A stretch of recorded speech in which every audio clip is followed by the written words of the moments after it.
Alrighty, so we are sitting down for another review. Today, the thing that we're going to talk about is the ending, the finale part 3, part 2, version 4, whatever the hell it was actually called, but the actual ending to Attack on Titan. Obviously, I'm beaming over the fact that we thought we were getting the final episode multiple times, but I'm grateful that we did not get it many of those previous times, because if they had somehow packed everything that happened in that, I don't know what it was, maybe like remaining 4.5 hours of content into one episode, that would have been absolutely ridiculous, and I don't think that they would have been able to wrap it up as nicely as they did. But anyway, obviously this video is for people who have already watched Attack on Titan and have watched it up to this point. If you have not seen the show at all, or you're not at this point in the show yet, then this video is not for you, and you should not be watching this, and it would be really dumb to get spoiled on something especially like this if you haven't seen the show before, because what we're going to be talking about is basically you would be able to imply some of the craziest spoilers in the story just by hearing the ending. So we're not going to do any of that, and if you have not been spoiled yet, do not watch this video. Click off now, and for that purpose, I am not going to go into any backstory or whatever unless it's just relevant to what I'm talking about the ending. So, dude, what do I have to say?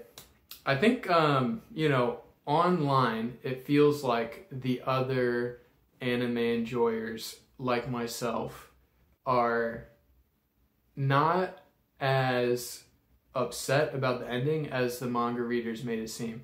I think that in general, that sentiment of like that group of people that think the ending sucks and thinks that something different should have happened or whatever still exists. Like, I literally watched a video defending the ending to the show, and the vibe check in the comments was horrible. It was like all sorts of people that literally must not have understood the show past the literal surface level of what was happening, which makes me sad a little bit. I guess it makes sense as the show kind of gained more and more and more audiences. All of us were like, peak fiction, peak fiction, peak fiction, that a certain group of people that literally only watch anime for fights and are not thinking critically about what's happening in the show would eventually watch the show and become like a huge part of that toxic side of it. But I think that if your criticism with the ending has to do with the entire ending, meaning starting from the point where Eren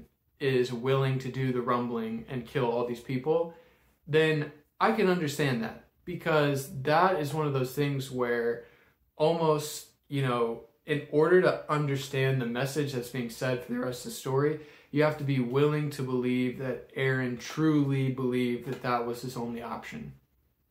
And so because I have been willing to accept that and accept that he was stupid enough to think that that was his only path and all that kind of stuff, the rest of it makes a lot of sense, especially the part in the ending where he's like, I'm a garden variety idiot who was given a bunch of power, and I just don't think I was able to figure it out.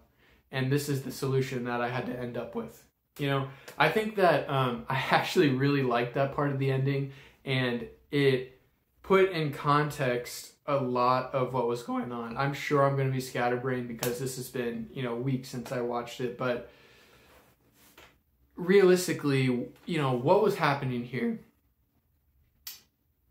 Eren, at all costs, was fighting for freedom, and especially freedom for the people that he loved, his friends and Mikasa and stuff like that.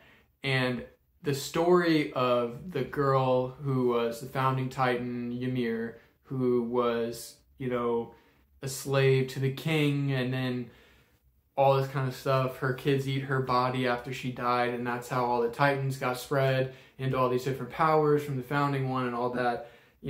At the end, what we're being told is that, for one thing, the rage against the rest of humanity is what Ymir feels, and that's why she sides with Eren over Zeke, even though Zeke has the founding Titan blood. And that's why... Now, I saw somebody say it was stupid that when Zeke died, that the powers stopped working because Ymir had sided with Eren. But that's not a plot hole. That makes total sense because the whole like access to the paths and Ymir herself was only be able to happen through touching Zeke, or, you know, in the past technically inferred through touching Historia and all that kind of stuff. And it's just like, we said that was like a biological component to the powers that were at play, and that's just not going to change. You know, it's almost weird because we're having this cosmic horror story where we're supposed to believe that this thing that attached to Ymir's body and eventually reproduced in the form of the Eldians is all of a sudden able to be controlled by what Ymir feels in her spirit and stuff like that. Whereas in the past, there were these limitations caused by the fact that it was this alien thing attached to them or whatever. But, you know, I'm not even going to step into that. I'm just going to say it made sense. But, you know, even though, like, we could tell that's Ymir's ambition, or that was the rage that she felt, and she was almost using Eren or in teaming up with Eren to enact that revenge on the rest of humanity. But in reality, it's a story still about slavery and freedom. Like, the Attack Titan has always been somebody that's been fighting for absolute freedom, fighting against the powers that be, and it's been that way historically. And, you know, how fitting is it that the Attack Titan of all people, the one with that power, is also given the power to see past and future events in the present? Meaning that, similar to what we saw with Eren, it's almost ironic that the one person who has a Titan power that is specifically designed to fight for freedom is a slave to fate, right? Because no matter what he did, the vision stayed the same. He still did the rumbling. And after watching, you know, I've already actually said on this channel about how I'm convinced that Japanese people are obsessed with fate, but I like that they are, because our, you know, like American media is not touching on this aspect of life at all. Maybe because we just don't believe that to be the case at all. But it's just that, you know, every single thing he did, no matter what he did, he kept seeing the future where he did the rumbling, killed 80% of humanity, and it all somewhat went positive, but it was still very bad. And to the point where in certain points in the earlier episodes, you can see, like, for example, when the rumbling started and we got the little backstory piece about him saving that kid and then ending up being the person that trampled him later on, it's like, he clearly is not okay with this, but he truly believes that this is the only way that things can go. And insofar, because of that, my apologies, he literally is a slave to his own fate, right? And on top of that, you know, that's almost in direct connection to what's happening in Ymir in the past, where even though the king treated her like crap, even though she was the slave to the king, even though she was the one with all the power after that point, she still was subservient to the king because for some reason she loved him, even though he cared nothing for her. And in that way, it's almost an equally as ironic tragedy happening to Ymir as what happens to the Attack Titan holder, right? And so, with that, it's like, it makes total sense that the thing that would end the struggle, that would solve the problem, that would cure this current version of the Titan stuff and end Ymir's cycle of hatred and, you know, her, what would free her from this pain that she has to allow her to just pass on into a better life and remove all this stuff from the world. And the thing that ended up making it happen was Mikasa killing Eren. And why is that thematically awesome, even though it was probably not the ending that Season 3 watcher me would have wanted to see, or even early Season 4 watcher me would have wanted to see? It's the ending that has to happen, because Mikasa specifically is a human that comes from a bloodline that imprints on people and is essentially forced to protect them biologically for the rest of their lives, being the fact that she's an Ackerman, right? Similar to Levi. And I mean, we can only assume that Levi's person that he was trying to protect was, you know, the commander dude, and maybe he was broken from those bounds when he died and he chose Armin. So maybe even Levi was like a better person, but you know, the lesson had to be learned through Mikasa because she was imprinted on Eren. So the act of her killing Eren proves that she was able to overcome the circumstances that trapped her to slavery to protect him biologically. Even though it's something she wanted to do, even though she loved him, even though it is not necessarily the same thing as like slavery, because of those aspects, she was a slave to the fact that, you know, ever since they defeated those burglars who were going to kill her and had killed her mom and dad, when she grabbed a knife and it broke and she imprinted on Eren and all that, ever since that point, she'd been protecting him her whole life. And even when he did all these horrible things, she still was trying to find a way to make it okay.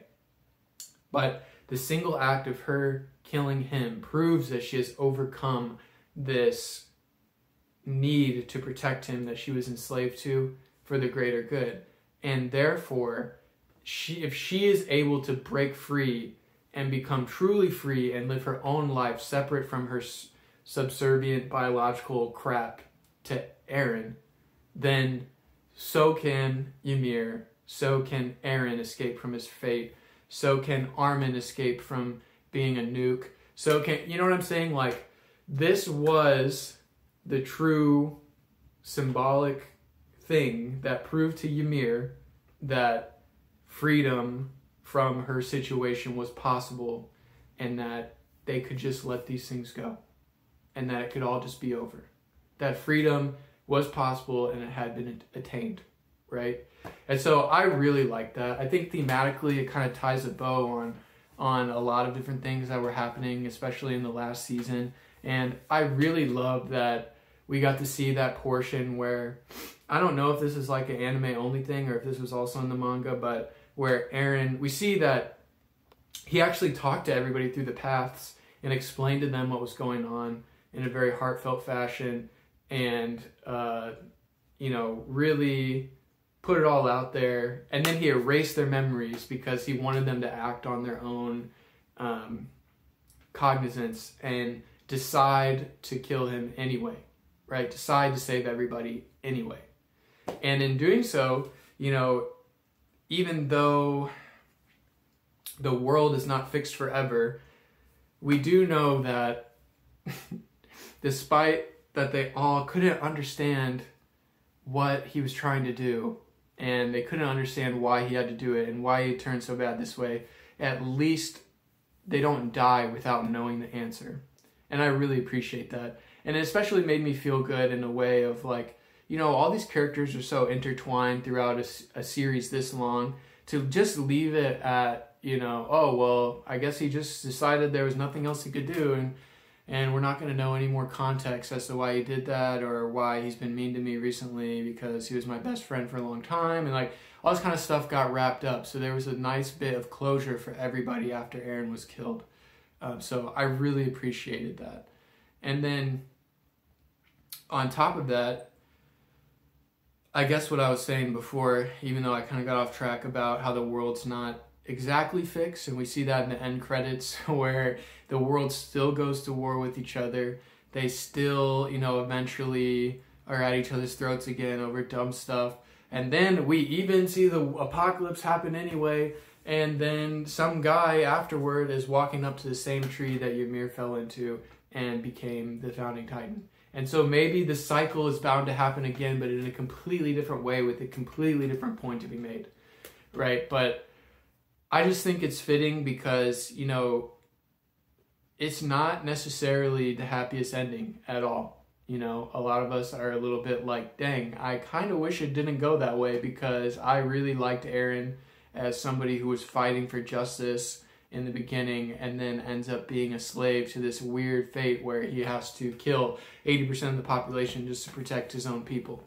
And even if it was on like a reverse, like, genocide to pay for previous genocide that was to pay for previous genocide, it's like, it's also fitting because it's like these people can't help themselves but try to kill each other. And even the guy that is supposed to fight against that ideology in general, because he leaves the walled place and he goes to the real world, and he's like, what the hell are they doing? Why is this? First of all, I didn't even know this world existed, but why do they hate us? Why are they trying to come get us? Why is this not the utopia that I expected to see? And it's just like, that just was never going to be the case. We're dealing with humans here. But it's just, I just like that the show was realistic in that sense. And in reflecting on the show as a whole, I know I'm just repeating myself at this point, but I really do love the way that thematically, we've got this guy who's fighting against, as hard as he can, against the status quo of the world, for freedom, for justice, for the great lives that the rest of his friends can live. And then, he's a slave to his own fate to basically screw everything up and kill 80% of people. And that's the only way he could see that it's going to work out.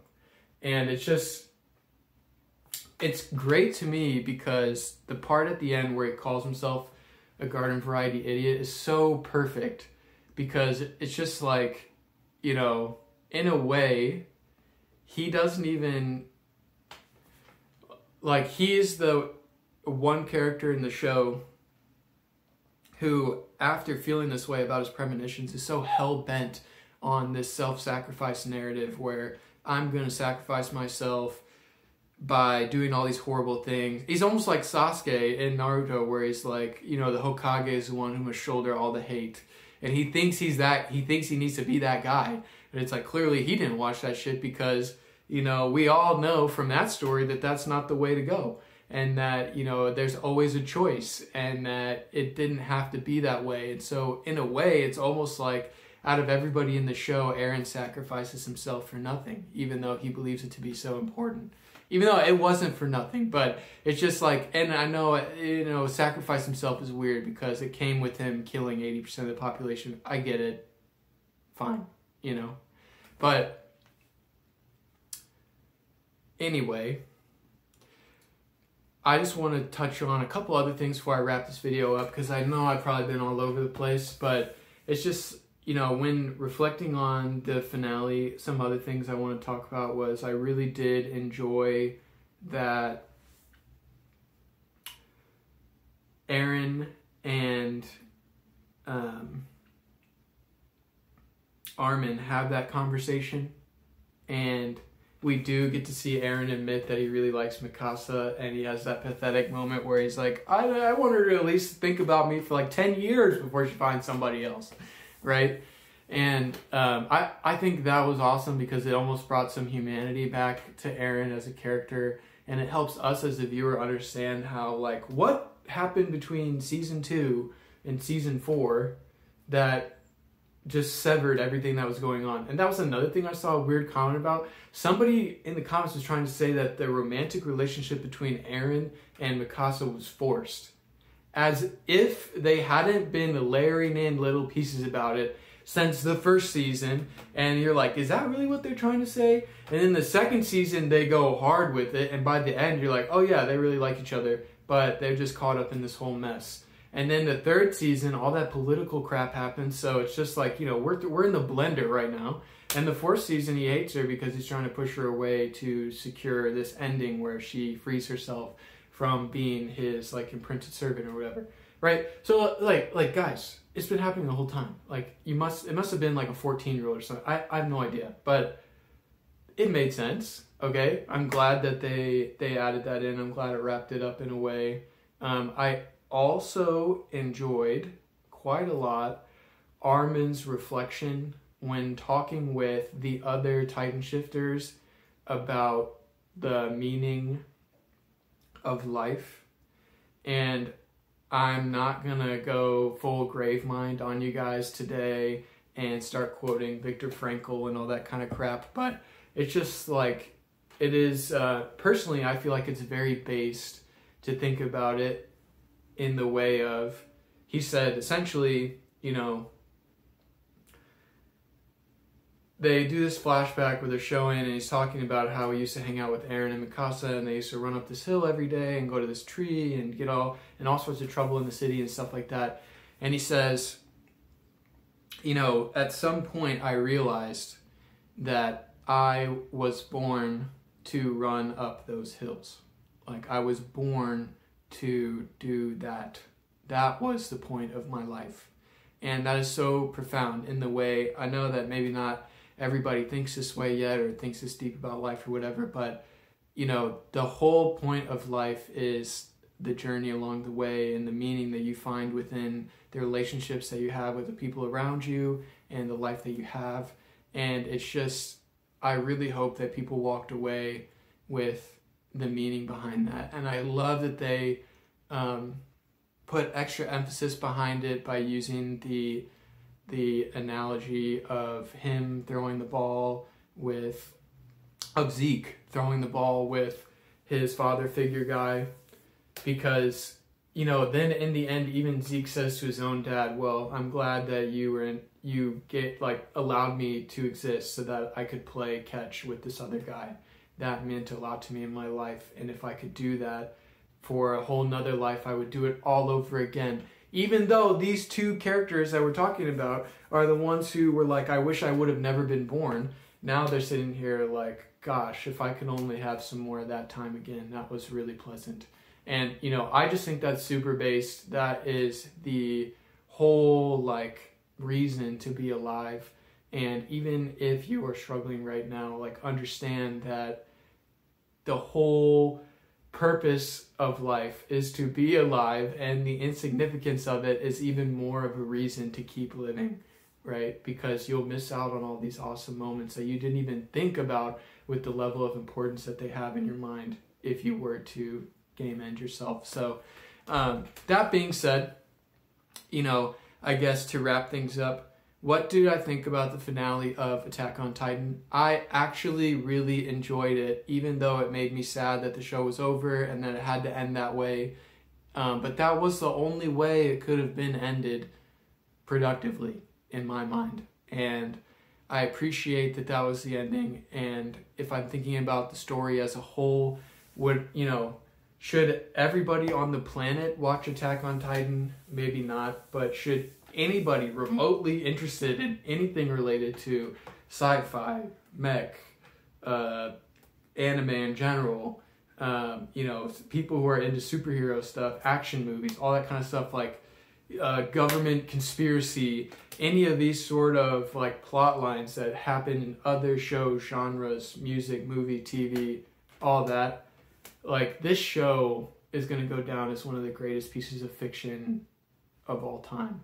And I don't mean that in like a top 10 list. Obviously, there's like great works that sit above things like this, but it's just like, I feel extremely blessed to have watched something like this and to have been able to be a part of this for as long as I was. And I really appreciate that it existed, and I cannot recommend it enough. So with that being said, that's my thoughts on the ending to Attack on Titan. I'm not really going to throw like a number score on this or anything, because this doesn't really fit in the format of what the other videos I've been making, but I just wanted to give my thoughts on this. So I am aware that some people probably still don't like the ending, and it's not for the reasons that I said were stupid. That's totally fair. If you did not like the ending, feel free to comment why down below, and I'd love to respond and kind of give my 2 cents on what I think about it. Or if you did agree with me, you did like the ending, like the video, subscribe to the channel, all that kind of stuff. Maybe we're on the same page. That's kind of the point of me making these videos and stuff like that. But with that being said, this is the end of the video. I thoroughly enjoyed it. I'm very happy to have watched this series, and I just wish that I could watch it from the beginning all over again. So that's the end of the video. Have a great rest of your night. I will see you guys in the next one.